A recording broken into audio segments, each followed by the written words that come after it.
Nunca pensé que algún día llegaría a contar esto. No porque sea ilegal, ni porque me dé miedo que me reconozcan, sino porque, para ser sincero, yo mismo pasé años intentando olvidar cada detalle. Pero hay cosas que simplemente no se borran, cosas que se quedan pegadas en la memoria como si fueran parte de ti. Y si estás aquí escuchándome, quiero que sepas que no exagero ni un poco. Hay momentos en los que trabajar como embalsamador es como meterse en un mundo donde la realidad se dobla, donde la lógica no siempre gana y donde el silencio es tan pesado que parece que respira contigo. Antes de continuar, te aviso algo. Lo que voy a contar no es para cualquiera. No es sensacionalismo, no es cliché, no es terror barato para entretener. Es simplemente la verdad, la mía. Y es un tipo de verdad que cada vez que pienso en ella me obliga a mirar por encima del hombro, como si una parte de ese pasado todavía caminara detrás de mí. A veces me preguntan qué es lo más extraño que he visto antes de cerrar un ataúd. La gente espera que yo diga algo sobre maquillaje, técnicas de restauración o correcciones físicas. Otros me preguntan por morbo, esperando escuchar sobre cadáveres horribles o cosas grotescas. Pero no. Lo más extraño que he visto nunca tuvo que ver con heridas o enfermedades. Tuvo que ver con algo que la ciencia no explica. Algo que, al menos para mí, todavía sigue vivo en algún rincón de la morgue donde trabajaba. Yo tenía 26 años cuando todo pasó. Llevaba apenas unos meses trabajando en la funeraria y todavía tenía esa mezcla incómoda entre inseguridad y valentía. El jefe decía que yo tenía manos tranquilas, que es el mayor elogio que un embalsamador puede recibir. A veces pienso que si mis manos no hubieran sido tan tranquilas, quizá hubiera dejado ese trabajo en el primer mes. Pero me quedé. Y esa decisión cambió completamente mi forma de ver la vida y la muerte. Todo empezó con un caso que nos llegó una mañana fría de lunes. Recuerdo perfectamente cómo la bandeja metálica del elevador interno sonó diferente cuando la bajaban. Fue un sonido hueco, casi como si alguien golpeara madera desde dentro. No sé si mi mente lo inventó después, intentando darle sentido a lo que viviría, pero ese sonido todavía lo escucho en mis sueños. El cuerpo pertenecía a un hombre de 47 años. Un nombre común, nada fuera de lo normal. La causa de muerte: infarto masivo. Sin señales de violencia, sin historial complicado, sin nada que llamara especialmente la atención. Pero desde el primer momento en que abrimos la bolsa, algo no encajaba. Tenía una expresión extraña, no de dolor, tampoco de sorpresa. Era más bien alerta, como si hubiera muerto mirando fijamente algo que no debía estar allí. La asistente que trabajaba conmigo ese día, Clara, fue la primera en notarlo. ¿Viste eso?, dijo con un tono tan bajo que casi fue un susurro. ¿Qué cosa? Los ojos parecen atentos. Yo intenté reír, pero cuando me acerqué más y levanté el párpado con la espátula, sentí un escalofrío desde la base del cuello hasta el estómago. Nunca había visto algo así. Los ojos estaban opacos, sí, como cualquier ojo post-mortem, pero había una tensión particular en los músculos faciales, una que no correspondía a un infarto. Parecía vigilante. El procedimiento estaba programado como cualquier otro: limpieza, desinfección, drenaje venoso, inyección arterial, suturas. Una rutina que luego de algunas semanas se vuelve tan automática como lavarse los dientes. Pero ese día no hubo nada automático. Para empezar, el cuerpo estaba más rígido que lo normal para la etapa de rigor mortis en la que debería estar. Era como si los músculos se negaran a relajarse, como si estuvieran aferrados a algo. Eso no debería ocurrir, no después del tiempo que había pasado desde la hora estimada de muerte. Mientras preparaba la incisión carotidia, noté otra cosa: un leve temblor en la mesa.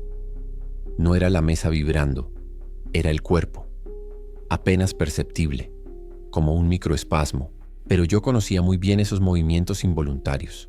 Los cuerpos pueden tener pequeños espasmos nerviosos, es cierto, pero esto fue diferente, más lento, más controlado, como si fuera una reacción deliberada. Debe ser un residuo nervioso, murmuré, intentando convencerme.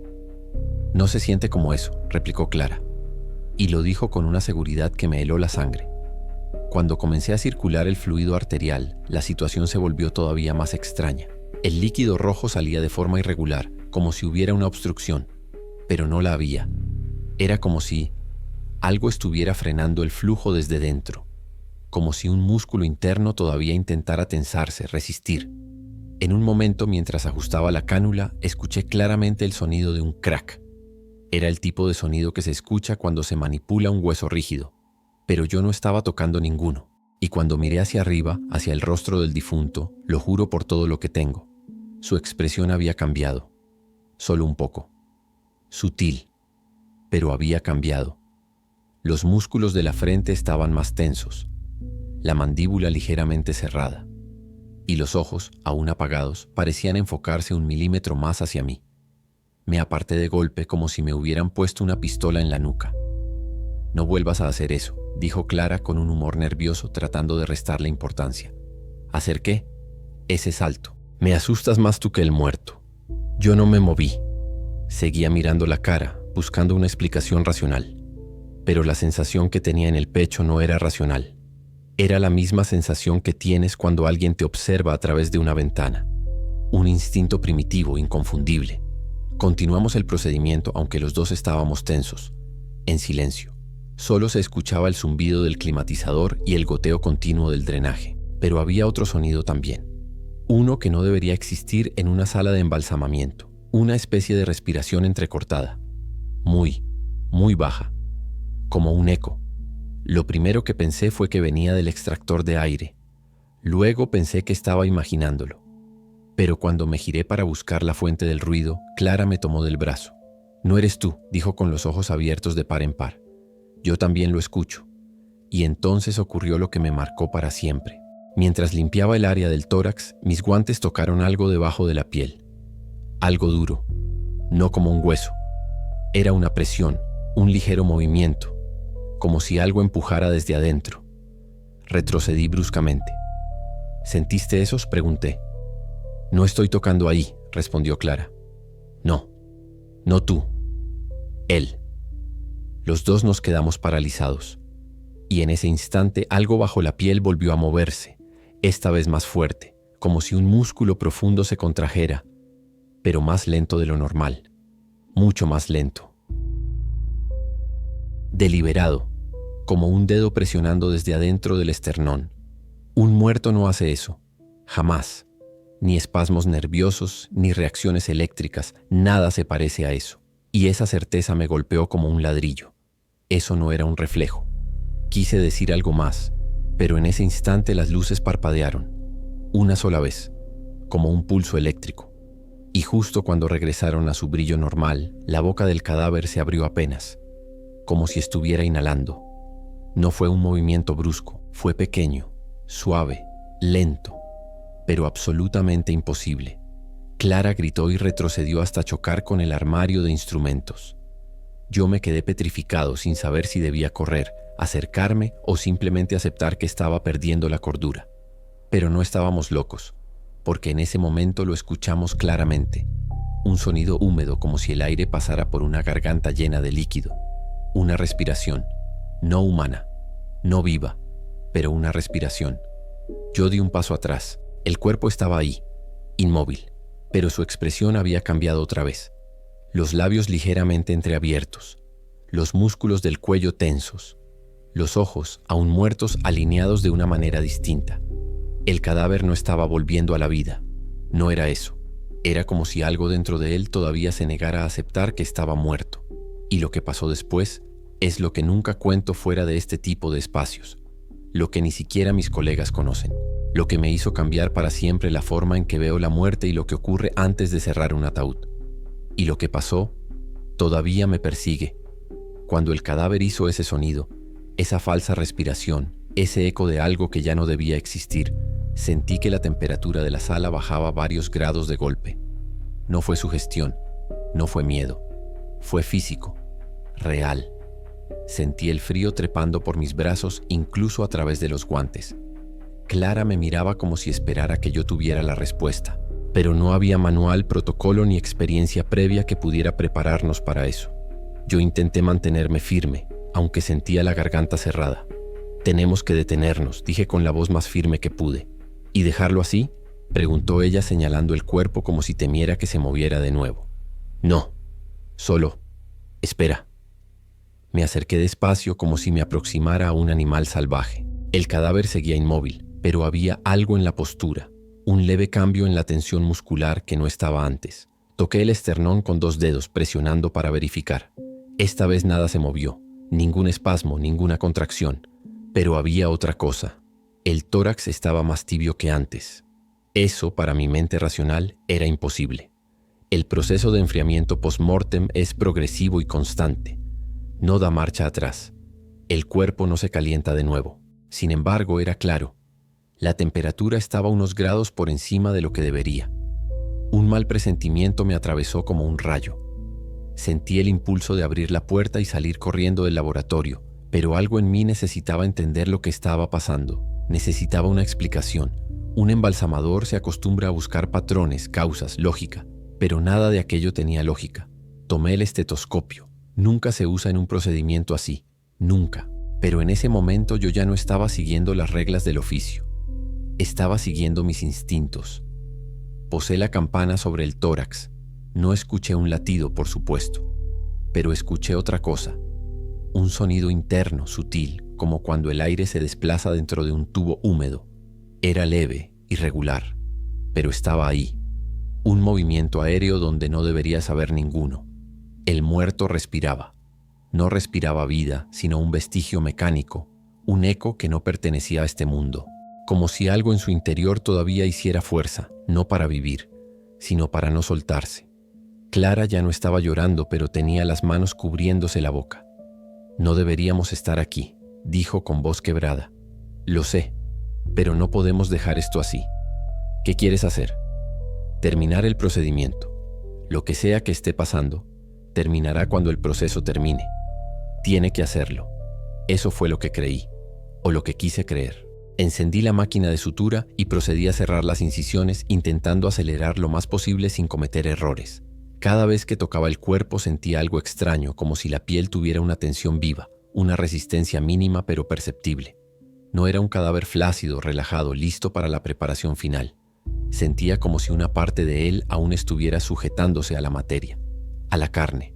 Y lo peor, mientras avanzaba, noté que la expresión del rostro cambiaba de nuevo. Al principio pensé que era mi imaginación, pero en un momento en que aparté la mirada y luego volví a verla, lo vi claro. La boca estaba 1 milímetro más cerrada, los párpados ligeramente más comprimidos, el ángulo de la cabeza, diferente, mínimos gestos, pero demasiado precisos para ser casualidad. «Está tensándose», susurró Clara. «No lo mires, solo sigue asistiendo». No puedo no mirarlo. Hubo un silencio largo, pesado, hasta que Clara dijo: «¿Crees que esté atrapado?» Fue la primera vez que alguien puso palabras a lo que yo temía pensar. Atrapado. Como si una parte de él, conciencia, espíritu, lo que sea, no hubiera terminado de irse. Como si estuviera atascado en el límite entre lo vivo y lo muerto, entre lo material y lo que sea que viene después. Terminé todas las suturas y limpié los restos de fluido arterial. Con cada paso sentía que el ambiente se volvía más denso, como si el aire vibrara con algo imperceptible. Tomé los algodones y realicé los últimos ajustes faciales. Cerré la mandíbula con el alambre, acomodé los párpados, suavicé la frente. Pero cuando acerqué mis dedos a los párpados, sentí un calor extraño debajo de ellos. Y justo en ese momento, ocurrió algo que me hizo dar un salto hacia atrás. El ojo izquierdo del cadáver se movió bajo el párpado. Un movimiento claro, redondo, como cuando alguien está soñando. Clara gritó otra vez. Se apoyó contra una pared y comenzó a pedir que saliéramos de ahí, que renunciáramos, que llamáramos al jefe, a un sacerdote, a quien fuera. Pero yo estaba paralizado. No por miedo, sino por una sensación de responsabilidad que no puedo explicar. Como si fuera mi deber guiar ese proceso hasta el final. «Ayúdame a moverlo al ataúd», le dije. «No voy a tocarlo. Ni loca. No puedo hacerlo solo». Al final, ella respiró profundo, temblando como si estuviera desnuda en una tormenta de nieve, y me ayudó. En cuanto levantamos el cuerpo, sentí algo bajo mi mano, una contracción suave en la espalda, como si los músculos se resistieran a la posición. No era fuerte, pero tampoco era un espasmo involuntario típico. Lo acomodamos en el ataúd. Mientras ajustaba los hombros y el cuello, sentí un hormigueo en la nuca. Y cuando miré hacia su rostro, vi algo que nunca olvidaré. El cadáver estaba llorando. Una sola lágrima, espesa, casi gelatinosa, descendía desde la comisura del ojo derecho hacia la sien. Clara dejó caer la toalla que tenía en las manos. «Dime que eso no es posible», susurró. «No lo es». Entonces, ¿qué significa? No lo sé. Esa fue la verdad más honesta que he dicho en mi vida. Tomé la toalla fría del estante y limpié la lágrima mientras mis manos temblaban. No era líquido post-mortem. No era fluidificación ocular. Era una lágrima real formada por la tensión residual de un cuerpo que se negaba a soltar su última expresión emocional. Cuando llegó el momento final, el cierre del ataúd, sentí que mis manos pesaban 1 tonelada. Nunca me había costado tanto realizar un movimiento tan simple como bajar una tapa. Y justo antes de hacerlo, ocurrió lo último. Un susurro. Un sonido mínimo, tanto que apenas se escuchó incluso en el silencio absoluto del cuarto. Pero lo escuché. Clara también lo escuchó. Se quedó rígida como una estatua. Un susurro. Una sola palabra. Incomprensible. Como un eco atrapado en una cavidad cerrada. Como si viniera desde las profundidades del tórax. O desde un lugar más allá del cuerpo. No sé qué dijo. No sé si fue un sonido físico o una proyección de algo que no pertenece a este mundo. Pero sé lo que sentí, que no quería que lo cerráramos. Y aún así, lo cerré. Y en el instante en que la tapa tocó el borde del ataúd, el aire del cuarto se volvió más ligero, más limpio, como si la tensión hubiera desaparecido, como si lo que fuera que se aferraba, finalmente hubiera soltado. Cuando salimos del cuarto, Clara renunció ese mismo día. Y yo seguí trabajando algunos años más, pero nada volvió a sentirse igual. Cada vez que cerraba un ataúd, escuchaba en mi mente aquel susurro, esa última resistencia. La muerte no es siempre un apagón instantáneo. A veces hay transiciones, zonas grises, ecos atrapados, y nosotros, los embalsamadores, somos los últimos testigos de ese cruce, los últimos en ver lo que la mayoría nunca verá. Eso es lo que vi antes de cerrar ese ataúd, y eso es lo que nunca cuento fuera de aquí. Gracias por escuchar este relato. Gracias por quedarte hasta el final. Si este tipo de historias te impactan, te intrigan o te hacen ver la vida de otra manera, suscríbete, deja tu like y comparte este video con alguien que ame relatos reales y perturbadores. Nos vemos en la próxima historia.